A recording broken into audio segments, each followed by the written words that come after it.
I got a question for you. If somebody Sure. were to ask who you are, bar, coffee shop, whatever, what would you say the answer to that is?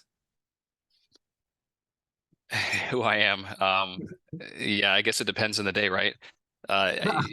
It's so funny because with the entrepreneurial ADHD that many of us have, I started off as a high school student, just wanting to figure out his path in life. I had a chiropractor come into our health occupations class and just share this philosophy about like, hey, this is how we help the human body without drugs or surgery.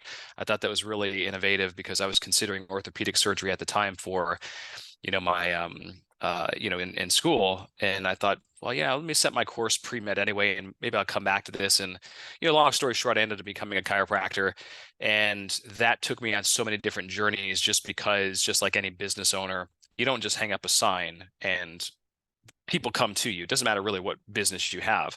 And so I had to figure out some just basics about communication, marketing, outreach, advertising, and things of that nature, which grew me into, I think, a better person. I didn't, when I was starting the practice, for example, at least here in the United States, it's a little bit different because sometimes you'll submit a claim to the insurance company. You might not get reimbursed for, who knows, 2 to 3 months.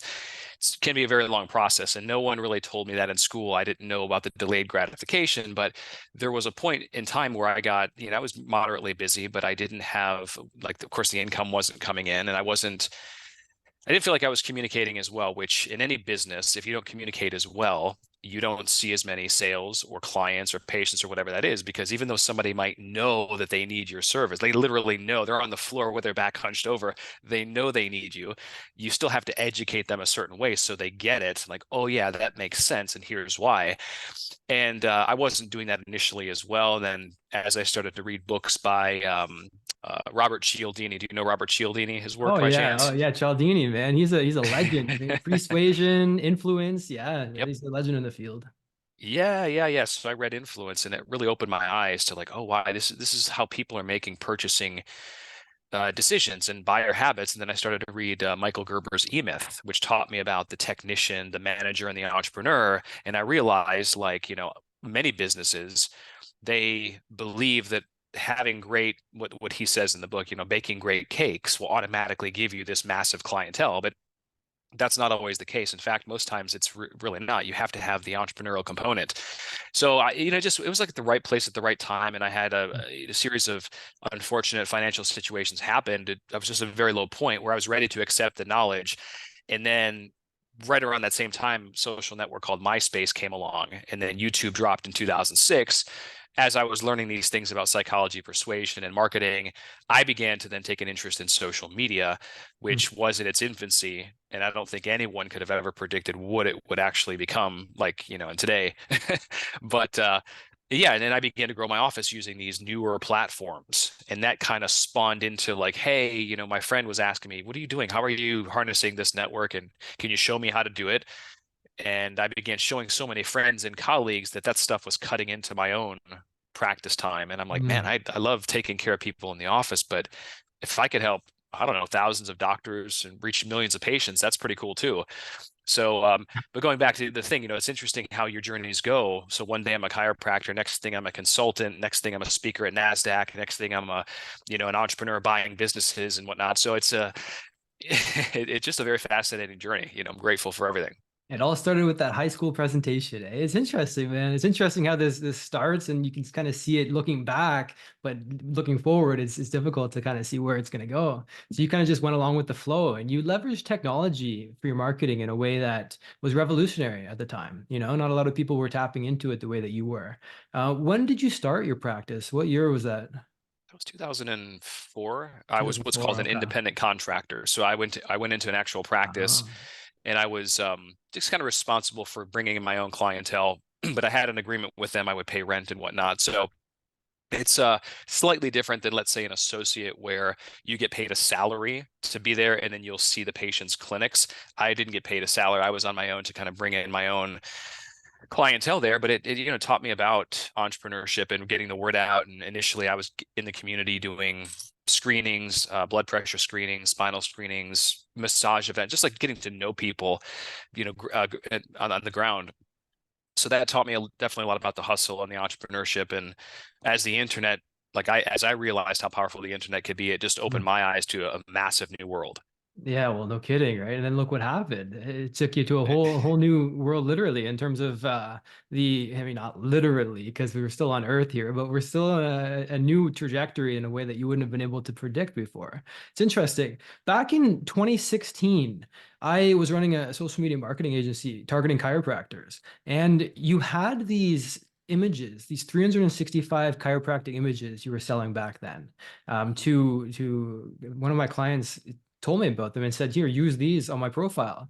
So Hmm. he went through your sales letter and was able to say, okay, so this is the content that I want. And then he just Hmm. gave it to me to post for him on his channel. So you actually had a little bit of a serious way to improve the way that I was marketing back then. So I appreciate you for that. What of Awesome. the, Nice. yeah, seriously. And I remember the long sales letter that you had on the page that sold the photos Hmm. for $200, I think. Yeah. Yeah. Yeah. And yeah, right. So this was 8 years Yeah. ago, man. Crazy how time flies. Yeah. Hmm. Hmm. Dr. Zavitz was the one that introduced me to you way back then. So yeah.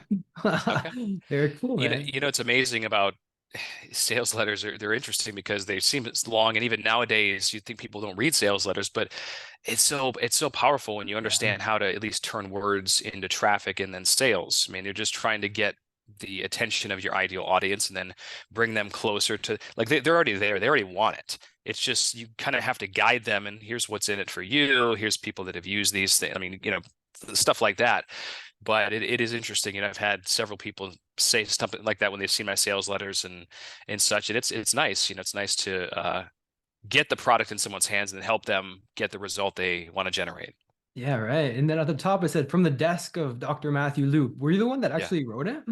Yeah. Yeah. Yeah. Yeah, Really? I write out my sales copy Hmm. because I read a lot of sales copy. And even though it's a very difficult thing to do, I mean, writing sales copy, if you want to do it well and have a high conversion, you need to study a lot of copywriters, and you need to instead of pulling out your credit card and buying stuff, you need to think, well, why did I pull out my credit card Hmm. and Hmm. buy this? So I was in a habit for a very long time. Whenever I would see a sales video online, I would go copy the URL, go to rev.com and have it transcribed and start actually reading the transcript so I could have it and understand, well, oh yeah, this is a very strong and compelling headline. Here are the bullet points. Here's how they use social proof in here, and here's the risk reversal. Like I would really study those things because I think the better that you understand the online sales, the copywriting, you're just able to become more influential. And if you have something that's really good, a good product or service, well, it enables you to just get that into more people's hands. Yeah, no kidding, right? So not a lot of people make that transition from expertise to learning how to market and sell the expertise,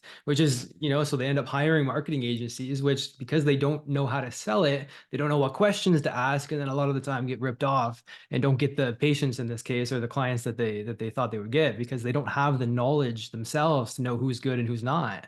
And so Mhm. you went a totally different road. You did it yourself, which is fascinating. Not a lot of DCs do that, man. Not a lot of people, experts that are focused on their business in general, do that.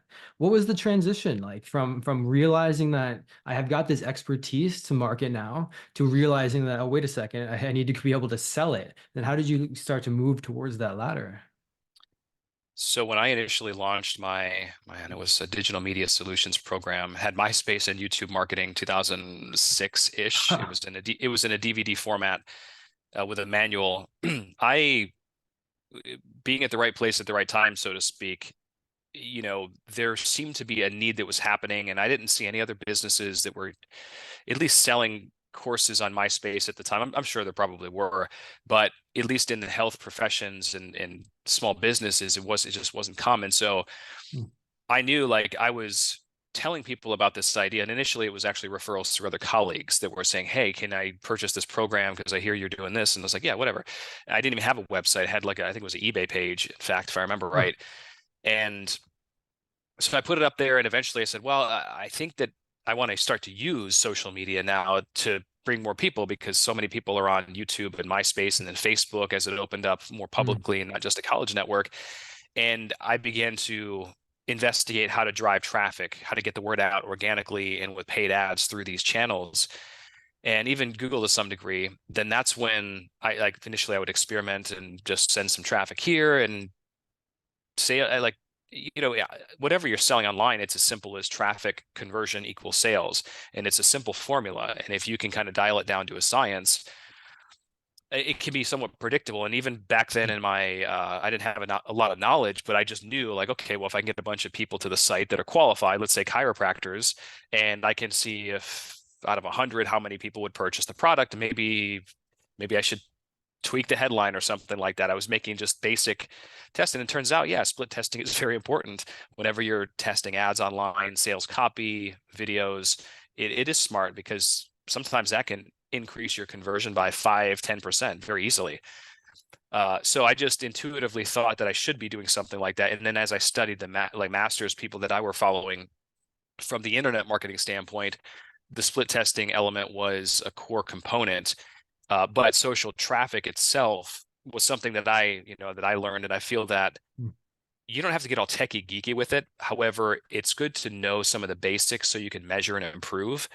If you can't, if you can't measure and improve, and if you don't have a good foundation, and listen, there are good marketing and advertising agencies out there. I can't knock them all, but it is a very common practice to, I call it an ignorant tax. It's like, well, you're going to pay an extra, who knows, Yeah. $500 a month because you don't know necessarily how to measure and adjust these numbers or pivot it in a certain way where you could have gotten that data for about half the cost that before they decided to do something else.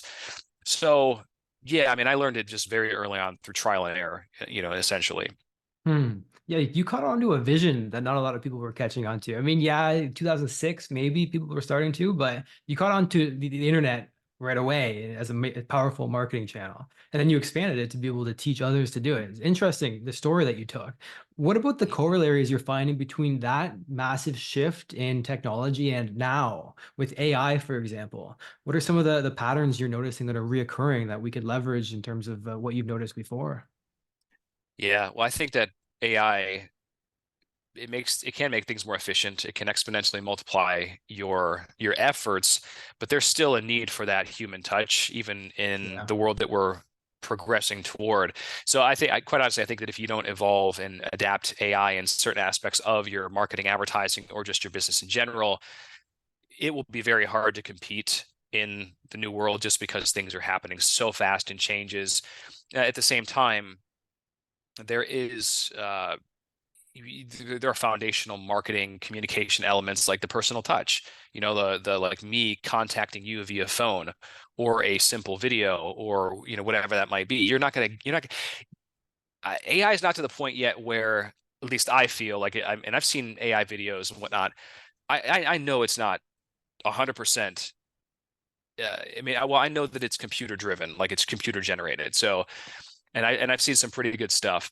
I think that you can't really lose sight of the high quality touch or I'm sorry, the what do I want to say, the low tech high quality touch in a high tech world. Meaning, like Mm-hmm. I still send handwritten thank you notes. I still will do videos periodically to people, just let them know I'm thinking about them. I still will phone periodically 5 of my longtime clients or customers just to see how they are, not asking for anything. That goes a very long way in the world that we live in. But if you combine that too with modern tech and using your chat GPTs, Groks, or whatever you're going to use, I think it does set you up very nicely. For example, I was talking with a private coaching client the other day. We were just talking about content ideas and very simple things. And one of the things that I had him do, I said, hey, go to chat GPT, say you can act as a chiropractic marketing consultant, write me a social media marketing calendar for the next 30 days. And it did. It actually wrote down really good, like Testimonial Tuesday and all these different things where instead of now having to think every single day, he has a calendar. And I said, well, you could further then take this information and you could go to, you could say, hey, Chat GPT, write me a 1 minute video script about how chiropractic helps with scoliosis. Or you could go to answerthepublic.com and get tons Yeah. of other ideas and questions that people are asking. Right. So we can use all these things together, regardless of what business you have. You should be using those tools in conjunction with the low tech approach, I think, because I just feel that no matter how much AI progresses, I think people are still going to yearn for that human touch. The human connection. Yeah, I feel like that's Yeah, something it can't replace. It'll get pretty close probably. We don't know where it's gonna go, right? But I think it's gonna get close, but it's not gonna quite get there. I think, right? We don't know, but probably at least not anytime soon. And again, we could be looking back at this 5 years from now, being like, "Oh, it's more human than I don't know." Who knows, sure. right? But for now, at least, there's a human touch that needs to be incorporated. You still write handwritten letters, which is interesting. Mhm. How do you know when and who to write a handwritten letter to? Well, I mean, I don't know if it's a. I think you just do it based on like I'm just in the habit of doing it. So Hmm. periodically, it would be great to just do it every day, send out a couple, but periodically, if I haven't heard from somebody or I'll see their post on Facebook or I know they're a client. I have a database of clients that I can kind of go through. So mine is kind of, I wouldn't say it's totally random, but I'll see people or I'm just thinking about people or I see their updates online. And if I haven't contacted them in a while, I will go that route because I just think Hmm. I think it speaks a lot, and I've had people do that to me, and it was just like you took the time to write this handwritten letter, just a note, just say see how it was doing, or whether it was a quick thank you. Um, and yeah, there are ways that you can automate that as well, but it doesn't take a lot of time to do a couple every single day. I don't like to do it on your typical holidays though, because that's expected. Everyone Yeah. expects it. Or birthdays. Like I did totally like to do it random. And there's a really Hmm. great book. It's called Giftology by a friend and colleague of mine, John Ruhlin. And he talks about the gifting process in there. And he's just got a really good strategy, but it kind of revolves around not making it predictable. And the reality is that and there's all types of gifts that you can get. I mean, whether it's a handwritten thank you note, whether it's a set of knives, I mean, tons of stuff. However, I think it is good to show appreciation and loyalty to people that have shown appreciation and loyalty to you. And those are just small little ways that you can really stand out and do it in a fashion that gets you remembered for the right reasons. You know what I mean? Yeah, I love taking things offline like that. You can get creative with it too and say, hey, look, here's a um you can take anything and transition it into a meaning or some sort of reframe or something that's personal to them. For example, I sent out a MacBook box. The box that came with my MacBook, I put a weight in it so it felt like there was still a MacBook in it, and Mhm, a sales letter essentially that got my mentor to want to mentor me. And so I mhm, sent this out, and sure enough, it worked. He called me back mhm, because I said, essentially, I know you use Apple products. Here's a MacBook. He gets excited, opens it up, and inside it said more value than 1,000 MacBooks. And then there was a 20-page sales letter selling him essentially on why he should be my mentor. And it mhm. worked. These grabbers that you put in the mail, there's something to them. Sure. Joe Polish talks about sending one shoe, finding out their shoe size, sending one shoe and saying, hey, I got the other shoe. You got to call me to get it. And if it's, so there's like little things like that. So That's smart. yeah, right. Joe's a ninja, man. He's a ninja. Yeah, he is, man. You know him personally? And not we have a lot of mutual friends, and I've met him a couple times, but he's just I followed his marketing content for a very long time. Oh yeah. But he's just a very smart guy. No, yeah, no kidding, right? And Dean Jackson as well, the on the I Love Marketing podcast. Yeah. Mhm. What have been some, and speaking of marketing, what have been some tactics or fundamentals that you've used that have been since 2004, 2006 to now, something that hasn't changed, something that if we were to leverage would be able to exponentially grow our business? Yeah, the even before I consciously knew what this was, Hmm. is the I get the pre-frame positioning element, elevating your status in the eyes of your clients and customers, because not like 90% of the game is won during that positioning where somebody sees you for the first 5 seconds. What are they thinking? What comes in their mind? Do you look credible, smart as attack? I mean, there's like all these things going through their mind. And so one of the best things to do is to understand why, if you understand like why people make the buying decisions that they make. And Hmm. a few of those things are, for example, even if you're just starting out in any market, you can leverage things like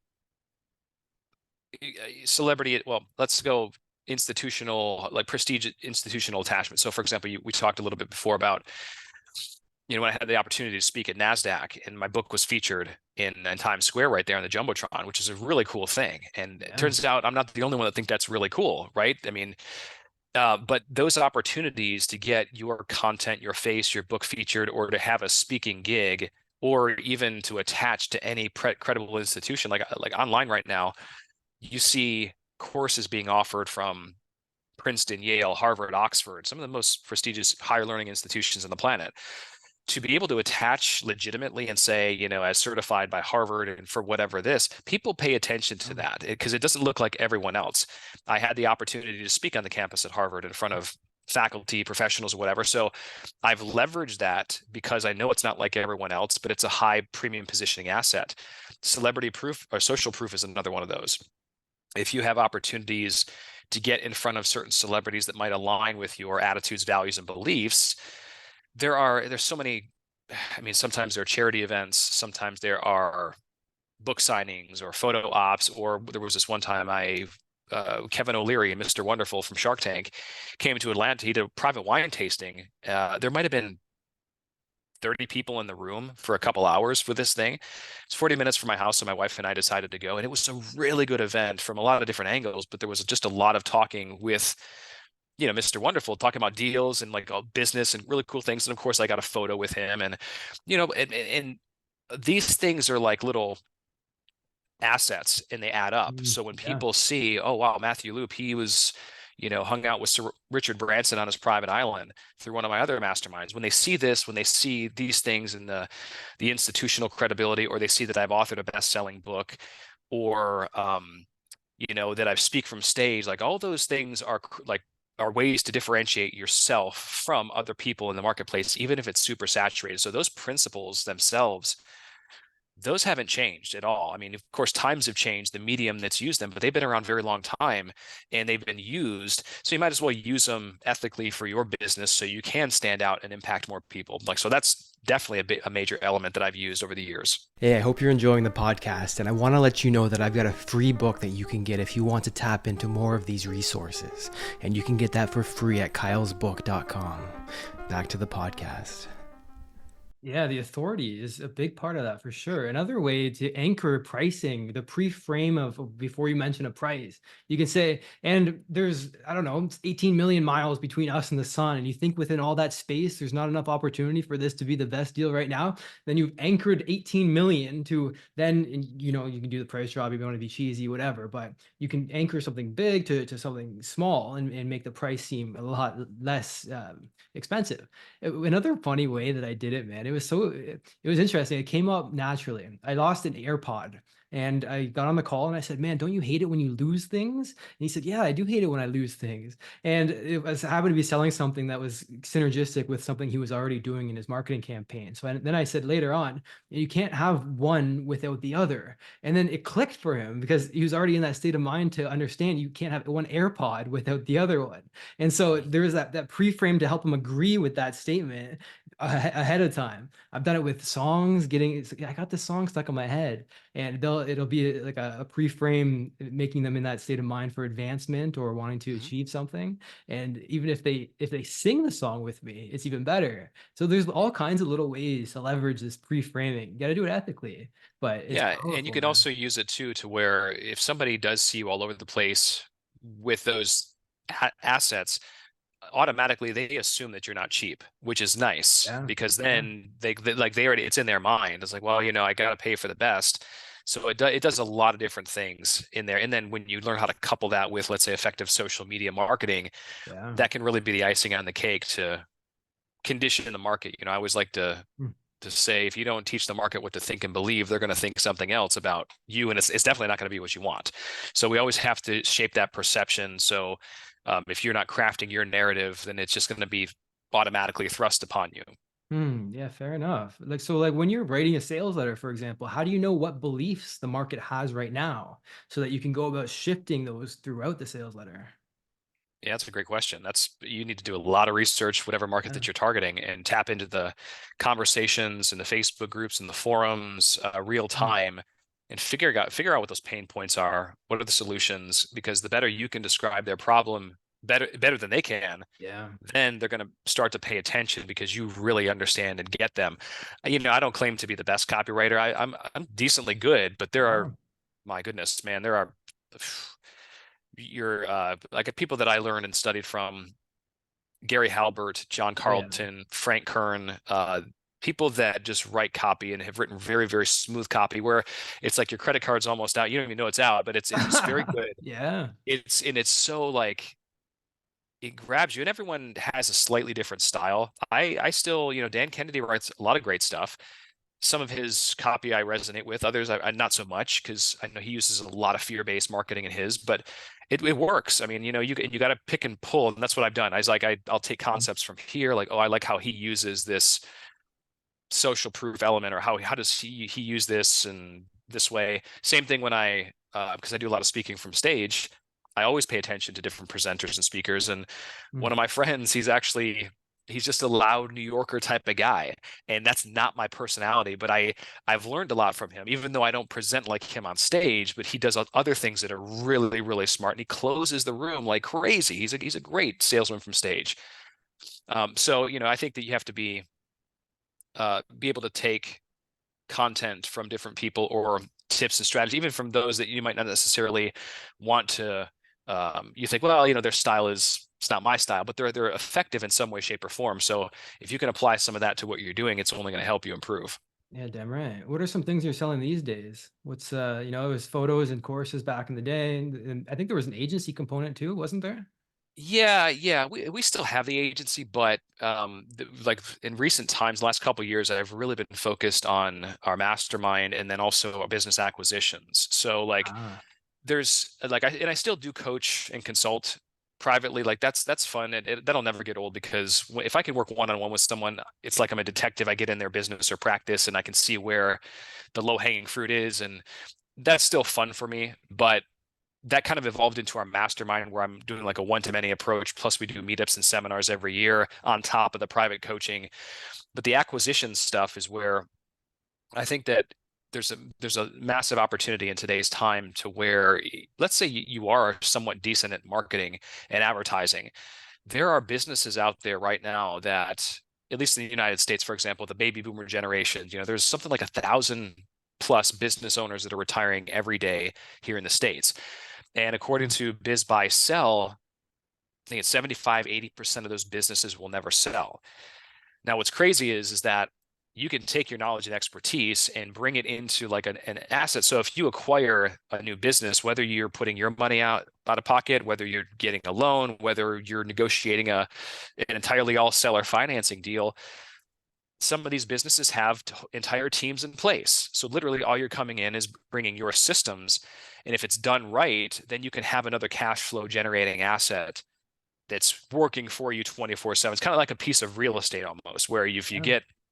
you buy a piece of real estate, you have a property management company manage it, you get a tenant in there, you start renting it, you're making cash flow, it's appreciating. Like, so business has that same element, and it's very fun to take certain companies or small businesses and to grow them to the capacity. Like the last acquisition that we had, this woman, she built a great business helping the deaf community, and she did it through she was just her alone. And I just blows my mind how big she built this business, just her alone. But it was built all through referrals, no website, no social media, no Google reviews, like nothing. And I was in disbelief initially. I couldn't, like, wait, really?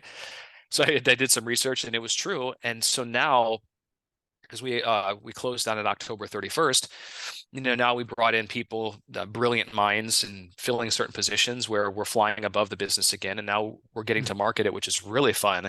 And so yeah, it's just like things like that like I'm more so focused on nowadays investing. And like I said, I still do work with clients, but I don't sell as many courses anymore, I would say. It's interesting. The acquisition of a company and the strategic avenues that you can leverage there. For example, list owners, you can buy a company for the list that's synergistic or has a target audience that would be perfect for your other product. You can hook up an affiliate deal from one company to the other. There's all kinds of strategic plays that you can have there. So it is like real estate, but it's in a way that you can increase the value of it multiples as opposed to real estate, which is limited by the market value. You can really start to take a business business, throw your marketing prowess on it and start to scale that bad boy up. So it's like real estate on steroids. But how do you know when to sell, or how do you know when to buy a company? How do you know when it makes sense? Well, I mean, that's going to be different for everyone. First of all, you need to know your acquisition criteria. One, are you ready? Like, what is your strategy in place? There's a lot of ways to buy a deal. Do you have capital? Are you going to try to negotiate seller financing? Are you going to try to get a bank loan on top of it? I mean, there's got to be, you need to be well versed in creative financing for sure, but Mm. and figure out what's your sweet spot.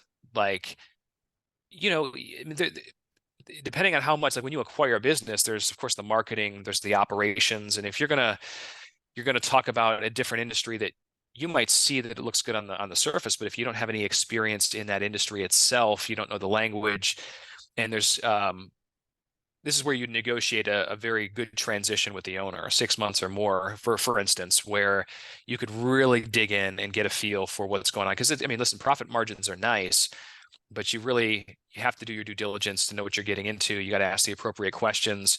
And if you're very dialed in on your acquisition criteria, meaning like, okay, this is the revenue or profit sweet spot that I want.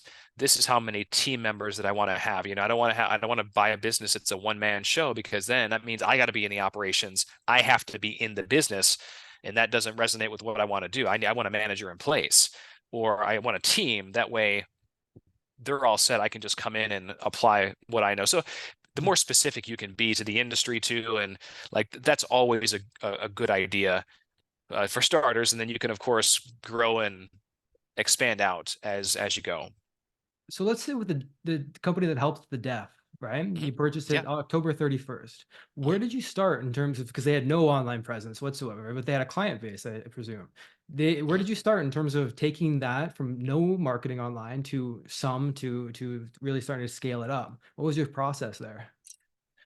Well, the first part was to get in and figure out, like one, what everything with the seller was doing. She was doing so many different things. So we had to break apart these things into different jobs and departments. I mean, she was literally doing the job of three people, Hmm. never sleeping for 20 years was what it came down to.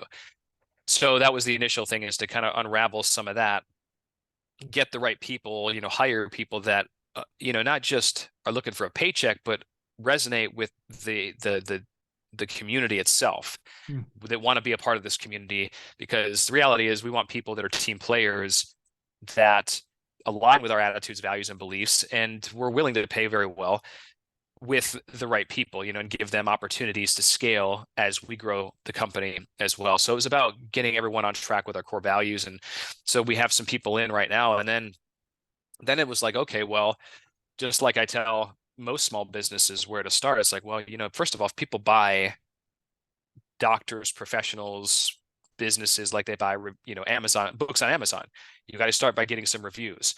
So the great thing is, with a business that's already established, is that like you have cash flow from day one. It's not like, I'm used to the model where I've launched a business or a company initially, and then, you throw some traffic out there, you get some awareness, you test your conversion, get the sales, like all those things like that. Like, yeah, you bypass that whole completely when you Yeah. acquire a business that already has a 20, 30-year track record, which is, it still blows my mind that that's the case. But so the reviews was where we started. We went back to our people that we've helped in the past, and that was kind of like the low hanging fruit there. And, a lot of times in a business, you might find that the prices are just too low as well, which gives you another opportunity to Yeah. go in there and almost immediately raise the prices, which you can increase your margins right off the bat. It doesn't cost any money to do that at all. So those were two of the first things that we started to do for sure. And then, with the social media, that's actually happened. This woman didn't even have a website, right? So that's getting launched, and so it's a good position to be in. But there's just so many great opportunities out there, whether you're looking for deals that are on the market, like in real estate, or you find deals that are off the market. I mean, the best thing to do is find people that don't even know they want to sell yet. That's the best thing, because then you don't have to compete with 50 other people that are looking at Mhm. the same business, like, oh, putting offers, and then it becomes a bidding war. That's a trickier situation to get into. So like I said, just like in real estate, finding people that are motivated, that have certain businesses, and just having a conversation and seeing if there's some synergies or opportunities. Well, if they're not on the market, how the hell do you go about finding them? You know, if it's not obvious, not a marketplace you can go to for those. How'd you find the one that, you know, had no competition for the sale? Well, I didn't say it didn't have any competition, so it had competition. It was just Okay. this seller, she wasn't so this business one that I found was on the market. I still look at on market sites because you can occasionally find good deals there. Like, I mean, when I say good deal, I don't mean like cheap deal, because again, it's on the market, so you're going to have so much interest, and then you're going to likely pay a premium.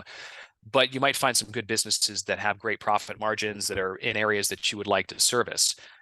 So that was there, and this in this example, this seller had so many people contacting her, and she didn't want she number one cared about the health of the business. She didn't want to sell to anyone. She Ah, wanted to sell right. it to somebody that at least she felt could know and understand this industry. And then, she saw my social media content, which is just so important for anyone watching this to have a social media presence. And there was a video that I published. My wife and I were in Switzerland at the time on vacation.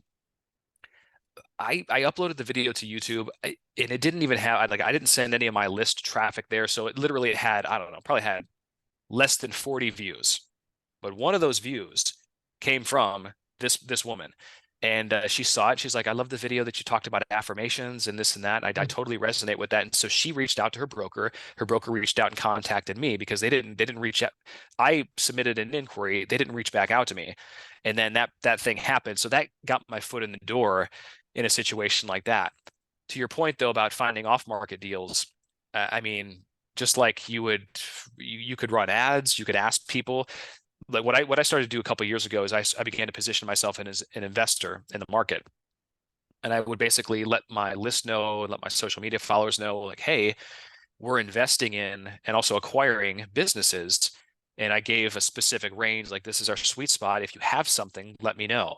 And that started to generate at least some trickle in of deal flow. Like, oh yeah, I have this practice here, I have this and that. And you just get to now see what's on the market, or like what your Hmm. friends, initially your inner circle, your friends, family, work colleagues, associates online, they're going to be likely where you'll find your first, or at least get some deal flow initially, until you really start to get a reputation in the space. And now, because I've been doing this a while, like I get approached, like, hey, we got this for sale. And I have friends of mine that do mailers to different businesses. I have other colleagues that run ads, to try to find people that are selling their businesses. So there's a lot of way you could find it and generate traffic. No shortage of ways.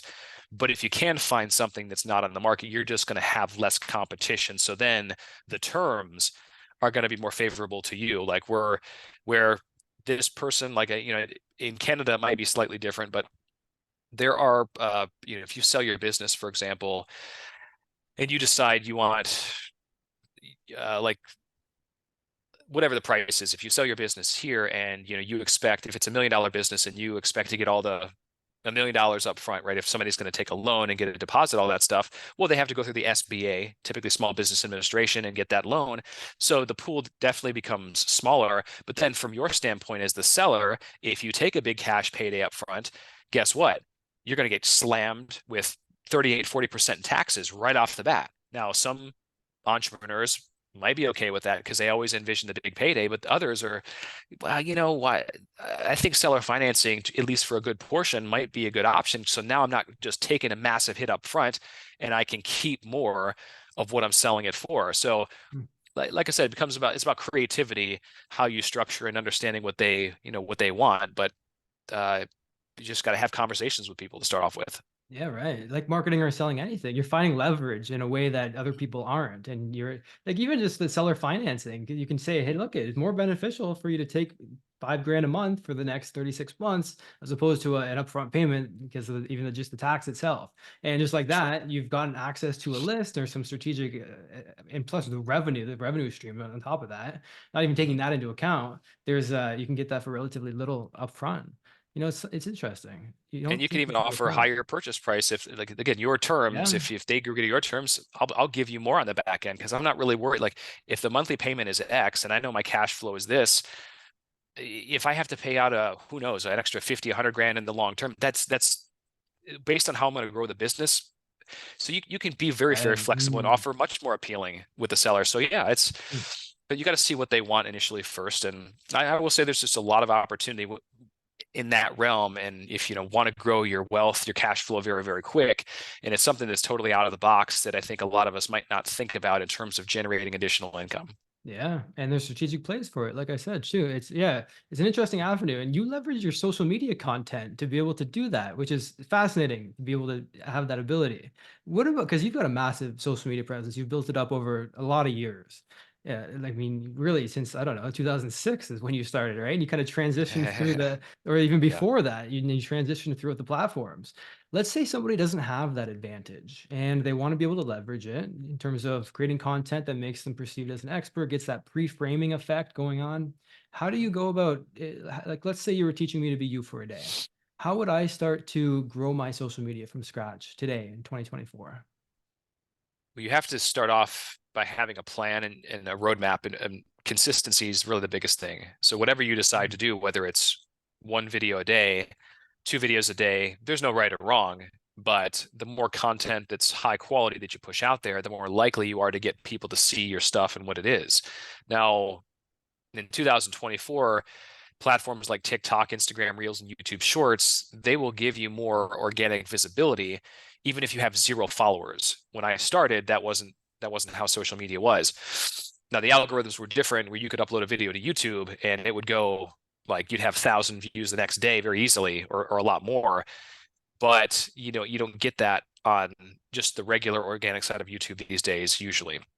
So I would start by leveraging the top 3 short video channels, Instagram Reels, TikTok, as well as YouTube Shorts, and then commit to a plan of action about, okay, I'm going to create 2 to 3 videos a day, upload those several hours apart, and then really get into learn those platforms, because there are certain things that you can do to maybe help to enhance your video views.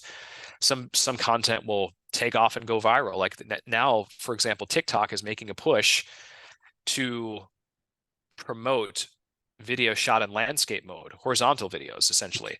And 9 out of the last 10 videos that I've shot that way have all garnered like 8,000 plus, as opposed to like, and my TikTok is not very large. I think I have like 55 or 60,000 followers on TikTok. But the way TikTok's algorithm is it doesn't just show your video to all of your followers, like, unfortunately.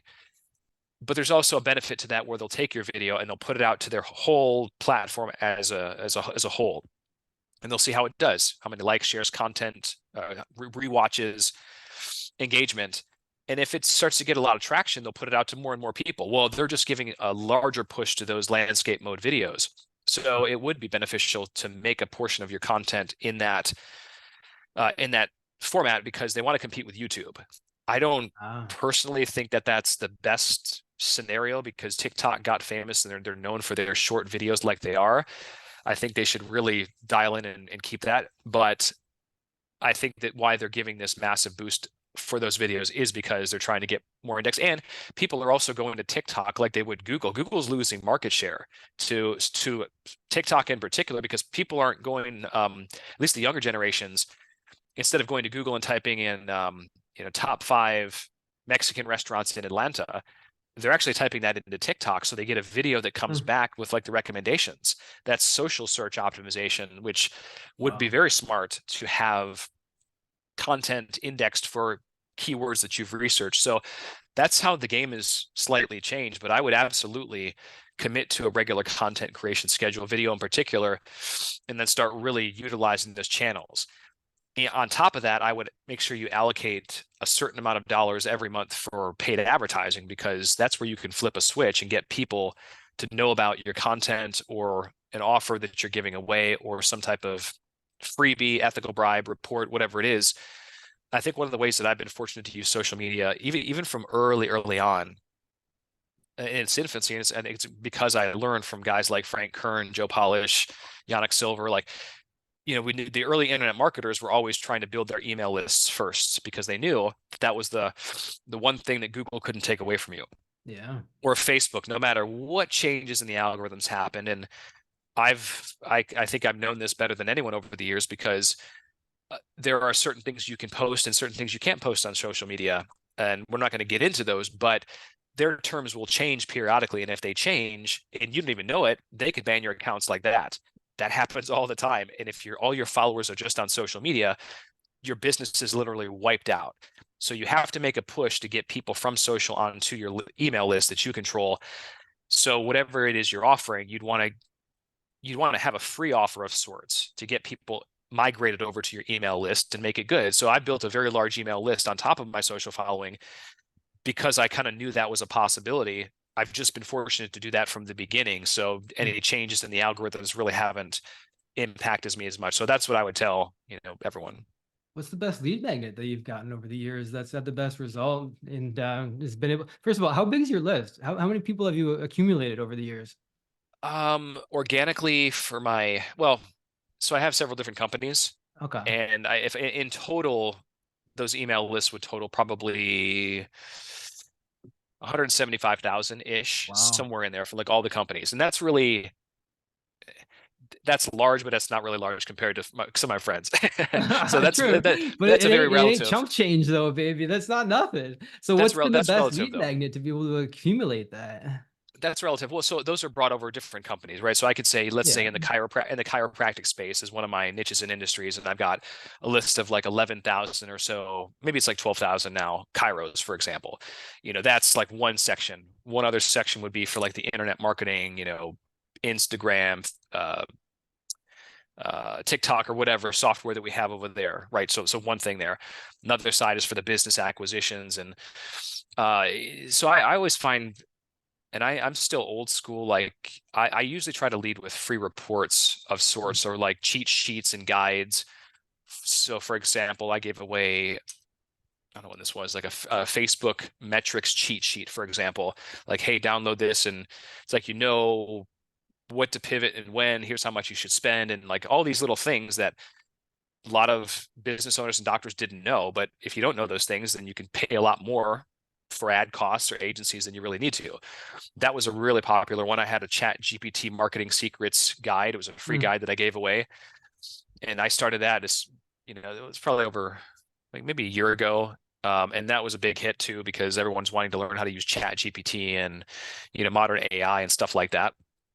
But ultimately, whatever area you service, I mean, if you're in the paleo niche, maybe you give away a free recipe guide, 10 free paleo breakfast recipes, where that stuff, I mean, gets eaten up all the time. A buddy of mine owns the Gluten-Free Society, Dr. Peter Osborne, and he does similar things with gluten-free stuff. And just Mm. his email list is probably over 300,000 by now, I would think.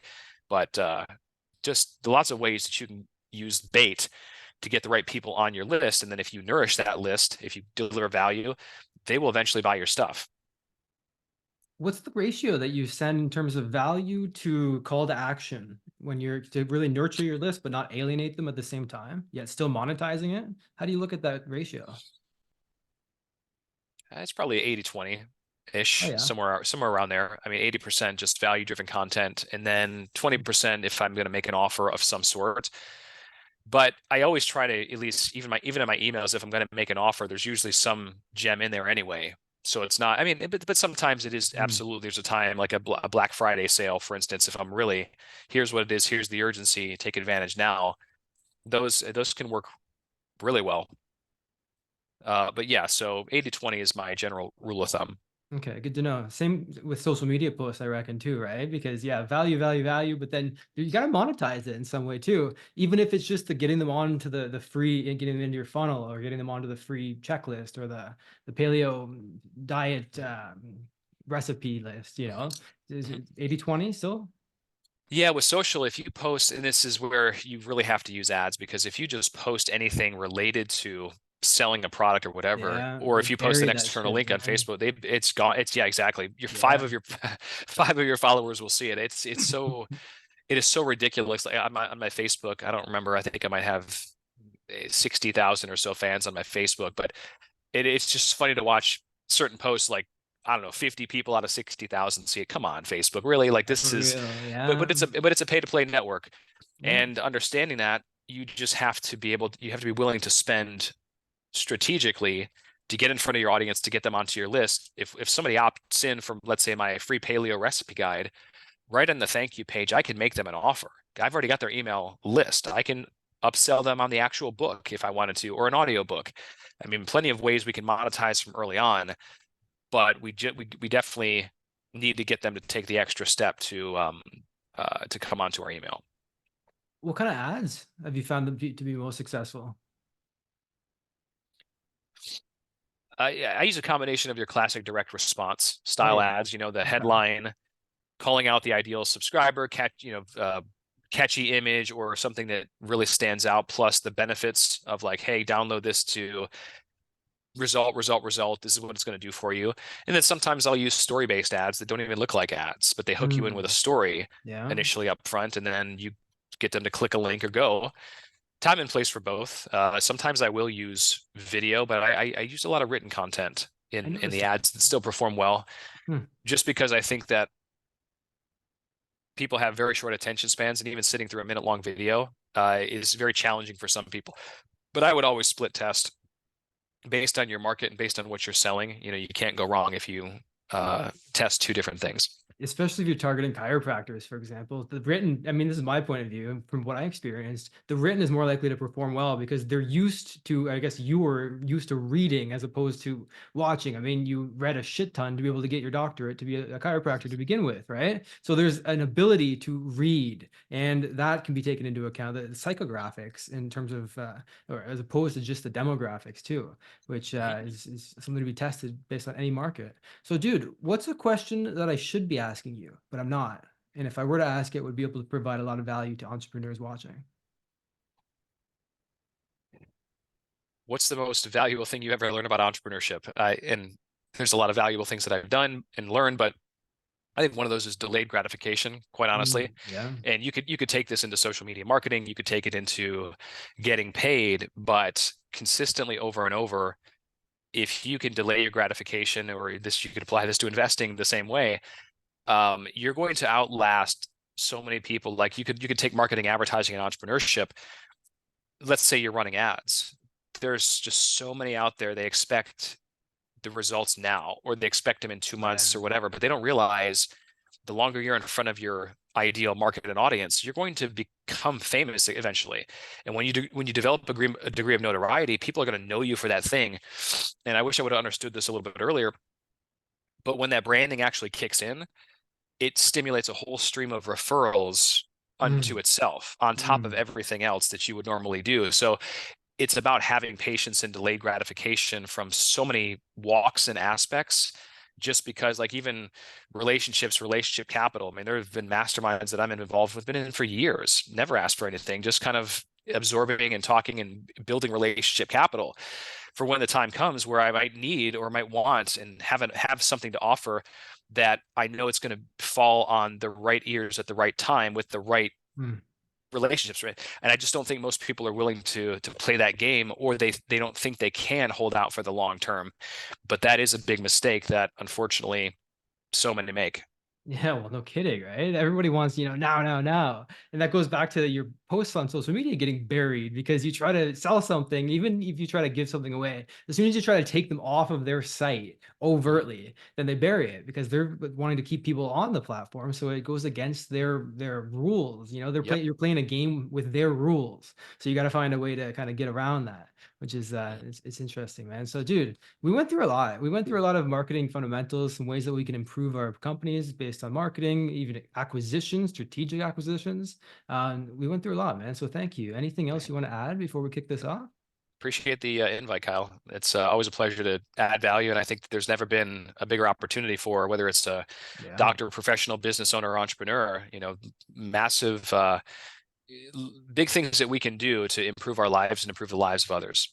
No kidding. And now is the time because I mean, who knows what's going to come in the future, but right now is the most exciting time that I've ever experienced. We don't know what's going to happen with it. Hold on for your dear life, baby. Just trying to find out what's coming and making pivots based on what the market's doing. So I love it, man. Thank you for being here, and we will keep in touch, my friend. Okay. All right. Appreciate you. Thank you so much. Thanks, Doc. Bye. All right. I hope you enjoyed that podcast episode. And if you want to get a free copy of my book, go to kylesbook.com and you can get a copy there.